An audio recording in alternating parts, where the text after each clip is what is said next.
अच्छा, अमूमन जो नहीं जानता, जैसे मेरा भी कहीं फैमिली देख रही तो डिस्कस ये हुआ कि गालिबन शमून ने इसी मतलब गेटअप बनाया, शमून की आदत है सारे बनाए हैं ना, मूछें बना ली, कभी दाढ़ी बढ़ा ली, जी, तो वो उसमें मेरी खपत हो गई। फिर वो अल्लाह का लाख एहसान है, बीमारी से भी दाद वसूल कर लिया आप।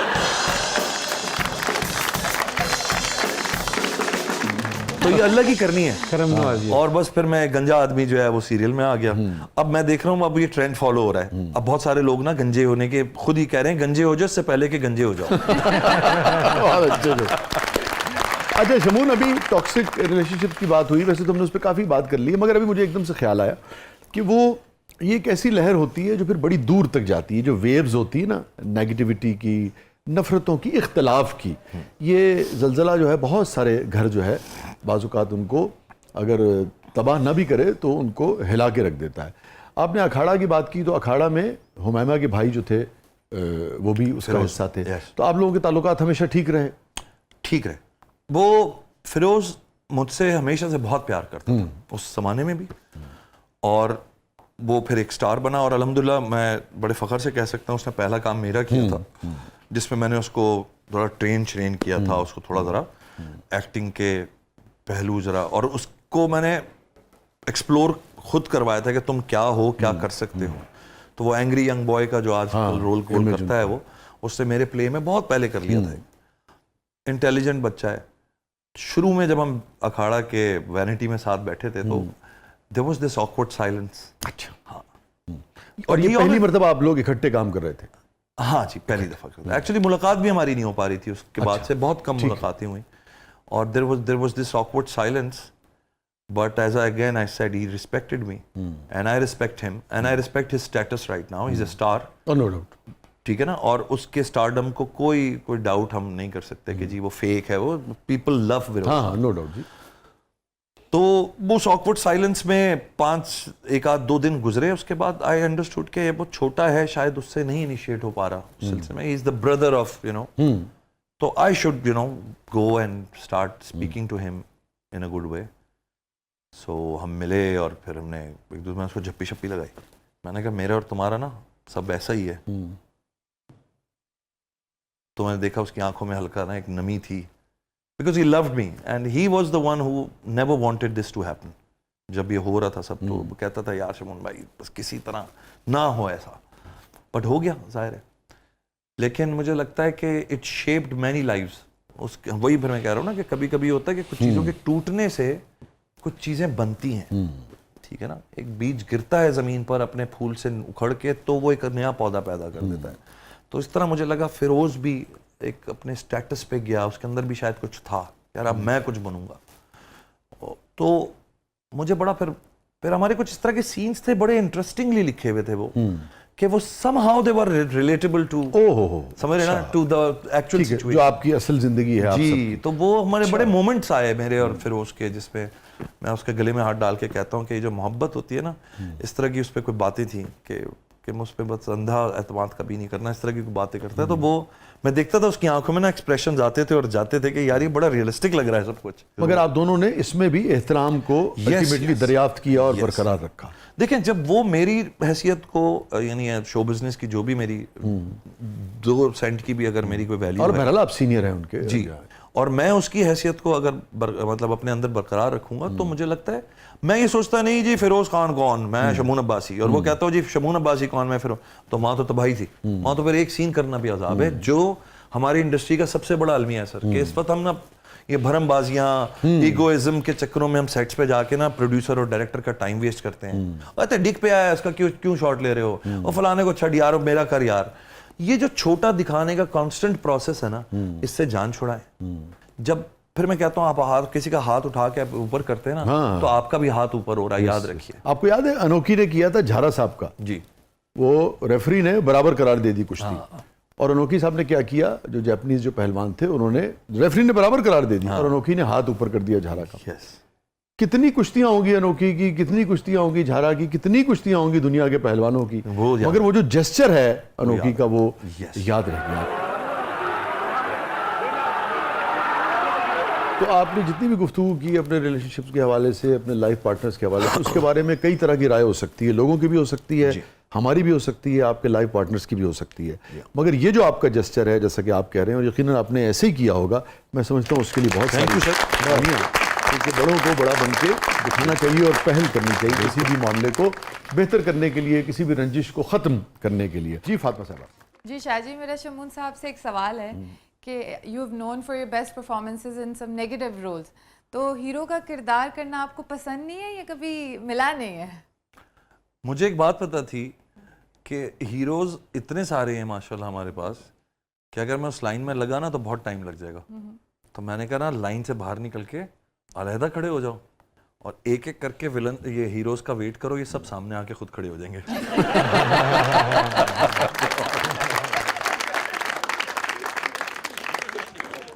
शमून साहब ਜਿੱਦਾਂ ਤੁਸੀਂ ਪੂਰੇ ਰੋਬਦਾਰ ਹੋ, ਹਾਂਜੀ ਤੁਸੀਂ ਤੇ ਇਸ਼ਾਰੇ ਤੇ ਗੱਡੀ ਖਿਲਾਰਦੇ ਹੋਵੋਗੇ, ਫਕੀਰ ਤੇ ਤੁਹਾਡੇ ਕੋਲੋਂ ਤਾਂ ਨਹੀਂ ਲੰਘਦਾ ਹੋਏਗਾ? नहीं, मेरे पास फकीरों से ज्यादा ना आजकल कंगी वाले आ रहे हैं। तो कहते हैं फाइन ले लें, तो मैं बस यूं ही करता हूँ, वो चले जाते हैं। जी फातिमा। जी शमून साहब, अब हमारा सेगमेंट होता है जिसका नाम है मेरा कुछ सामान। तो बढ़ते हैं अपनी जादुई पिटारे की तरफ। आइए।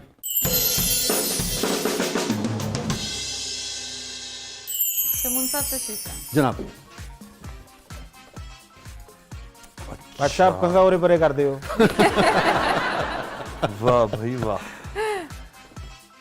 अच्छा, इसमें देखें ये जो चीज़ है ना, इससे मेरी ज़रा कुछ चीज़ें वाबस्ता हैं, कुछ बड़ी अच्छी यादें हैं जो मैं बताना चाहूँगा। माशाल्लाह जिड्डी ਤੁਹਾਡੀ ਹਾਈਟ ਹੈ, ਤੁਸੀਂ ਤੇ ਇਹਦੇ ਨਾਲ ਚਾਮਚੜਕਾਂ ਬੜੀਆਂ ਮਾਰੀਆਂ ਹੋਣਗੀਆਂ। ਧੜਲ ਧੜਲ ਮਾਰ ਰਹੇ ਹੋ।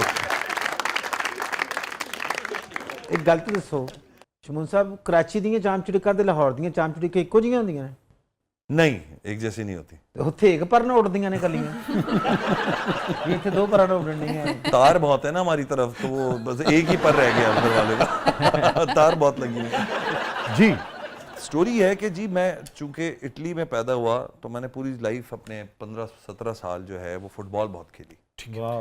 तो मेरे लिए फुटबॉल जो थी वो बड़ी एक बड़ी हैसियत रखती थी लाइफ में, क्योंकि मेरे जहन में ये था कि मैं जब बड़ा होऊंगा तो मैं नेशनल और फिर इंटरनेशनल प्लेयर बनना चाहता हूँ। ठीक है। वाह वाह। तो मुझे ये था कि स्टेडियम में उतरे तो आपकी आवाज़ लग रही हो, और वो नहीं है जो रोनाल्डो और जी, मेसी जी, की जी, जी, तो मेरे एज में जो था उस जमाने में था रॉसी, इटली का। मैं उसका बहुत बड़ा क्या प्लेयर था जी। तो रॉसी को मैं हमेशा देखता था, मैं कहता था यार ये बनना है बड़ा होके। तो मैं फुटबॉल में बड़ी जान मारता था। जब हम पाकिस्तान शिफ्ट हो गए तो पाकिस्तान में अनफॉर्चुनेटली फुटबॉल का तरह रुझान नहीं था। जी बिल्कुल ही। तो वो क्रिकेट अच्छा, क्रिकेट से मेरा कोई ज्यादा वास्ता था नहीं, ना मुझे बहुत पसंद था, क्योंकि मैं हमेशा पूछता था कि ये कैसा गेम है जिसमें सिर्फ 2 लोग खेल रहे हैं और बाकी के 9 जो है ना वो खड़े हुए सर खुजा रहे हैं, इधर देख रहे हैं। मैंने कहा कौन सा स्पोर्ट्स है, मैंने आज तक नहीं देखा इतना लेजी स्पोर्ट। और मुझे डांट पड़ती थी, यार तू क्या बोल रहा है, तुझे पता है क्रिकेट कितनी मजे की चीज होती है। मैं कहता हूँ यार वो जो बंदा 4 दिन से वहां खड़ा हुआ है, रोजाना मैच खड़े, और वो उधर खड़ा कर देते हैं, वो बेचारा आखिर में बैठ जाता है क्योंकि उसकी बारी नहीं आ रही होती। तो ये कौन सा स्पोर्ट है? स्पोर्ट्स तो ये होते हैं कि जनाब 22 बंदा भाग रहा है और बस भाग रहे हैं और दौड़ रहे हैं और पसीने, fighting for one ball, you know, one ball. तो क्या हुआ, मेरे फिर कुछ दोस्तों को समझ में आया कि यार ये फुटबॉल तो खेल। तो मेरा एक दोस्त था मुमताज, जो आज भी है, और वो बांग्लादेशी था और वो बहुत स्पोर्टिव आदमी था। उससे मेरी दोस्ती हो गई स्पोर्ट्स की वजह से, and he was such a good player of badminton. He trained me, उसने मुझे ट्रेन किया, और उसके बाद उसने मुझे सिंध बोर्ड स्पोर्ट्स कॉम्प्लेक्स में उसने मुझे कहा कि तुम ना शमूलियत लो। और हम खेलते गए और मैं भी एक लेवल का प्लेयर बन गया था जब तक। अच्छा। हाँ जी, बहुत अच्छा प्लेयर बन गया था। और फिर एक वक्त आया कि जब मेरा बड़ी फिल्मी स्टाइल में उसी के अगेंस्ट मैच पड़ गया। तो हमें बड़ी फिल्मी सिचुएशन हो गई कि यार चैंपियनशिप हो रही है और वो मेरे सामने और मैं उसके सामने हूँ, मेरा ट्रेनर है वो। अब समझ में नहीं आ रहा, वो मुझे इशारा कर रहा है, अब मैं उसे इशारा कर रहा हूँ कि क्या करना है बताओ। एक तो वो यूं कर रहा है, एक दूसरे के क्लोज ने पीछे हाँ जी, बड़ा वो फिल्मी सिचुएशन। और वो मुझे इशारा कर रहा है, मैं कर रहा हूँ, तो वो मुझे ना यूं इशारा करता है कि तू जीत, और मैं उसको इशारा कर रहा हूँ तू जीत। और जनाब वो बड़ा कोई मुझे हिस्टोरिकल मैच याद है कि हमने खेला और फिर हम एक दूसरे को इल्जाम ही लगाते रहे कि यार तूने नहीं अच्छा खेला, और वो कह रहा है तूने नहीं अच्छा खेला, और उसने मुझे जिता दिया एज अ कोच। उसने मुझे जिताया। हाँ, उसने मुझे जिताया। तो मैं ट्रॉफी लेकर आया, तो मुझे जब भी मैं बैडमिंटन देखता हूँ मुझे वो मोमेंट्स याद आते हैं। वाह। और वो आज बांग्लादेश में माशाल्लाह, उसने मुझे 25 साल के बाद कांटेक्ट किया अभी 15 दिन पहले। तो माशाल्लाह उसके बच्चे हो गए, सब हो गया। कहता है मैं तुम्हारे शोज देखता हूँ। तो मैंने कहा तुम कहाँ हो? कहता है ढाका में हूँ मैं। तो a big shout out to Mumtaz, to your entire family if you're watching this. और तुम्हें ये देखकर तुम याद आएंगे।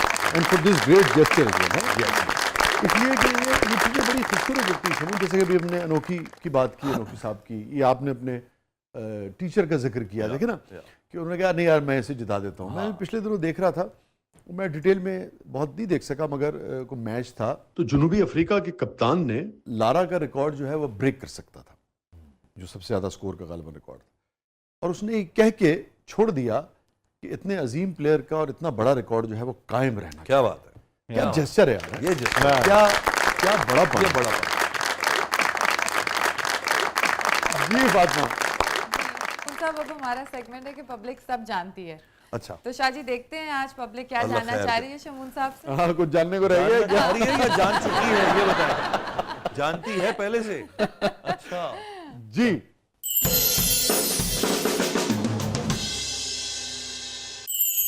शमून साहब, आप एक शो भी करते रहे हैं जिन्नो चुड़ैलों वाला, कभी असल में भी ऐसा हुआ है कि आपके पीछे चुड़ैल पड़ गई हो और फिर आपने क्या किया?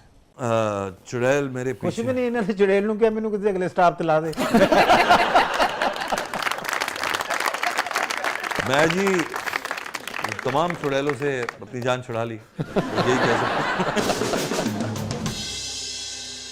वैसे जो पैरानॉर्मल एक्टिविटीज होती हैं और भूत प्रेत जिन, आपको कभी किसी नौयत का इंटरेक्शन हुआ है इस किस्म के मामले से? बस मैं ये कहूँगा कि बराह रास्त नहीं हुआ।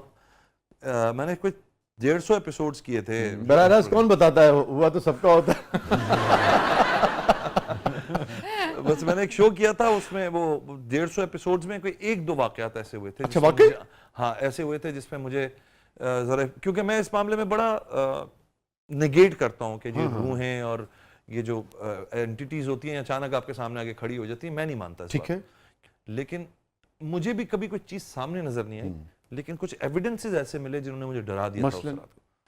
मैं बस वही एक शो करता था, यही साए, तो एक जगह पे हमें बुलाया गया जहाँ पर वो कहते थे कि मलीर में, कराची में एक जगह है, एक जगह है जहाँ पर बहुत सारे दरख्त हैं, लेकिन उनमें से एक दरख्त जो है ना वो बिल्कुल सूखा हुआ है और उसकी जो कंप्लीट डायरेक्शन है उसकी वो एक तरफ को हुई है। और तो मैं वहाँ गया तो कहते हैं इस पर चुड़ैल रहती है और जिस दिन रात 14वीं का चांद होता है उस दिन निकलती है। अच्छा, तो मुझे लगा ये मिथ है कोई, जाके देखना चाहिए। सो आई वेंट देयर अपनी टीम के साथ, पूरी रात हम बैठे रहे, कुछ भी नहीं था।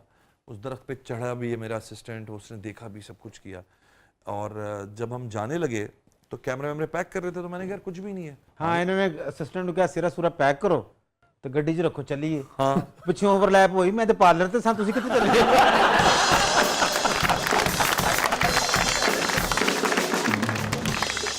तो बस जब हम जाने लगे तो उस दरख्त के नीचे मैं जाके खड़ा हुआ और फाइनली मैं कुछ शॉट्स ले रहा था। मैंने कहा चलो क्लोजिंग है, इसके कुछ शॉट्स ले लेता हूँ। और जब मैं मुड़ता हूँ भाईजान, तो इतना बड़ा दायरा था जितना बड़ा आपका ये सेट है, और मैं देखता हूँ कि 3-3 फुट के, 4-4 फुट के इतने ऊंचे ऊंचे कांटों का एक बैरियर बन चुका है। अच्छा, चूंकि कंप्लीट अंधेरा था, सिर्फ चांद की रोशनी थी। वाकई? जी जी। और उससे पहले कांटे नहीं थे? नहीं थे, क्योंकि हम तो वहां घूम फिर रहे थे। और मैं, आपने उस जगह को क्रॉस किया था? जी जी, मैं तो नॉर्मली हम घूम रहे थे। और जब मैं मुड़ा हूं तो मैं हैरान हुआ, मैंने कहा यार ये क्या हुआ है। तो लड़के थोड़ी दूर फासले पे थे और वो भी आ गए और उन्होंने कहा शमून भाई ये तो समझ में ये नहीं आ रहा, आप दाखिल कैसे हुए इसमें। तो एक कांटों का पूरा, तो उसने थोड़ा मेरा दिल ना बिठा दिया। मैंने कहा ये यार तो बड़ा सॉलिड वाकया है। सॉलिड वाकया है। और वो हमने फिर फुटेज रिकॉर्ड की थी। हाँ। और फिर हमने रिवाइंड करके ऑडियंस को भी दिखाई कि देख लें यहाँ कुछ नहीं था। अरे, और ये सडनली कांटों के, और बड़े बड़े कांटे जो कीकर का कांटा होता है, उसके सूखे हुए सूला, पंजाबी जिन्होंने कहते सूल जी, और बकायदा एक रो में, गोलाई में, ऐसे जैसे उसने मुझे कैद किया हो उसमें। ये कीकर के कांटों से ना मुझे मोमिन का एक शेर याद आ गया। आप चूंकि जुबैर साहब के फर्जंद हैं, सीमा साहबा के भतीजे हैं, तो मोमिन क्यों नहीं याद आएगा। फिर बाहर आई वही दश्त नवर्दी होगी, फिर बाहर आई वही दश्त नवर्दी होगी, फिर वही पाँव वही खारे मुगीला होंगे। वाह वाह वाह। मोमिन